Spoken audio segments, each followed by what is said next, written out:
Hello and welcome to News 6. Today's show features the 6th grade classes of Hamler Elementary. For what's happening in our school, here's Scott PRIGGE. Even though the Middle Ages was centuries ago, that era recently came to life in our class. One way we studied the Middle Ages was to make different types of projects dealing with what life was like way back then. Some of the students made castles. These were made out of materials like cardboard, wood, and construction paper. Some of the other students made tapestries, stained glass, and scrapbooks. We worked on these projects for about 1 month. They were fun to work on and at the same time helpful in understanding life in the Middle Ages. Patrick Henry High School has been state champs for 9 straight years, but not in football or basketball. The Future Farmers of America at Patrick Henry won the FFA sweepstakes at the Ohio State Fair last year for the 9th straight time. They competed in the mechanics division against about 60 other schools. The students planned and built woodworking projects, welding projects, and other various exhibits. The FFA exhibited 126 projects for their winning effort. They not only won a trophy, but were also awarded $75. Congratulations to the Patrick Henry Future Farmers of America. We hope that you make it 10 straight at this year's state fair.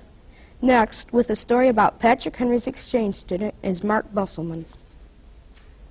If you want to learn about the country of Finland, you might look in the encyclopedia. But if you live in Hamler, you talk to Virpi Viminen, an exchange student from Finland.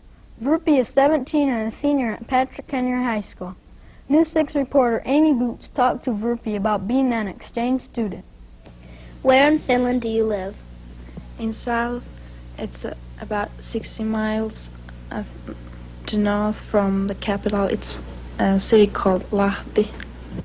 What are some differences between Patrick Henry and the school you go to in Finland?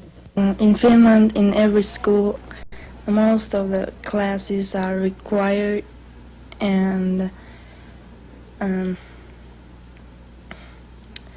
it is no study halls, and there's a lot of homework to do in Finland, and you have to study really hard.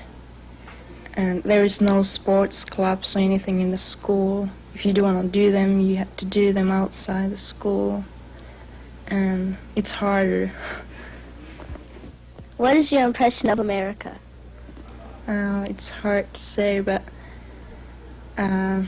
at least life is so much easier here in any way. And there's a lot of things I like. How would you compare the people of America to the people of Finland? In America, people talk much more and much louder. And in Finland, people are quite shy. And they just, if they say something, they really mean it. They don't talk a lot. What are your plans for the future? I hope to become an interpreter or something like that. Something which is doing something with languages. I don't know yet. I don't have any plans. I have 2 more years to go to school in Finland, and then I see you after that. This is Amy Boots for News 6. Our 6th grade class feels strongly about our forest. We think it is wrong that farmers tear forests down to get more land. When this happens, the soil blows away and land erosion starts. The soil blows away because the tree roots are no longer there to hold the soil down. Another reason why forests should not be torn down is because it takes the homes and food away from the animals, and this would someday destroy the wildlife. Most of us have been lucky to enjoy the beauty of the forest.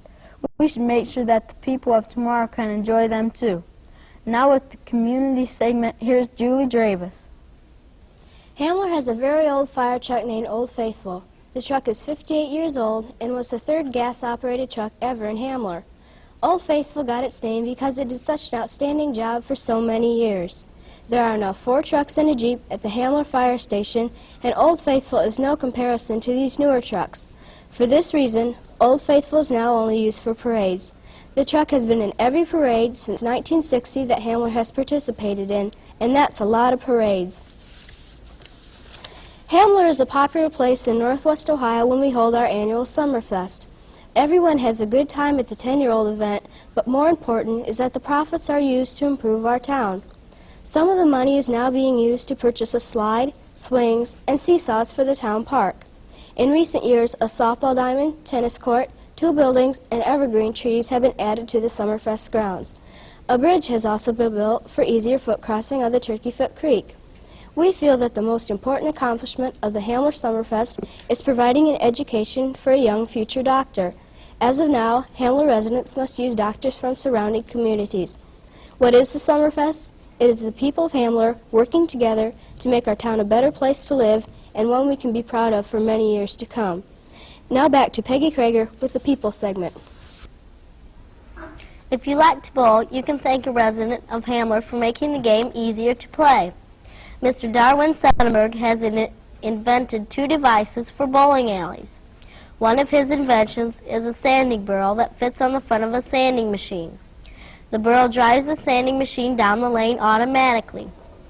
The second invention is a ball wheel paddle that improves the return of the bowling ball. Mr. Sonnenberg owns patents on both of his inventions. A patent is an important piece of paper because it makes the inventor the only person who can profit from his invention. Patents are issued by the U.S. government, and they cost Mr. Sonnenberg about $1,000 each. His son, Dennis, is our classmate at Hamler. He helps his father manufacture his machines. Maybe someday Dennis will come up with a patent of his own. Have you ever owned a pet that has 8 eyes and 8 legs? Friend Sandy Hahnemann of Hamler owned one. It's Clarabelle, their pet tarantula. Clarabelle is about 2 years old and is quite a big spider for her age. Tarantulas like heat, so Clarabelle is kept in a glass cage near a window where the sun rays can get to her. Clarabelle has 8 eyes put together to make one big eye that is located on the top of her head. She eats crickets, mealworms, and mice, and she kills her prey by poisoning it. Many people think that tarantulas are fatal, but they're not. They're only as harmful as a bee sting. It wouldn't be so bad to have a pet like Clarabelle, would it? Thank you for watching News 6. Today's show was brought to you by the 6th grade classes of Mrs. Diane Geiser. Next week, News 6 will feature the 6th grade of Van Buren Elementary. Have a great week.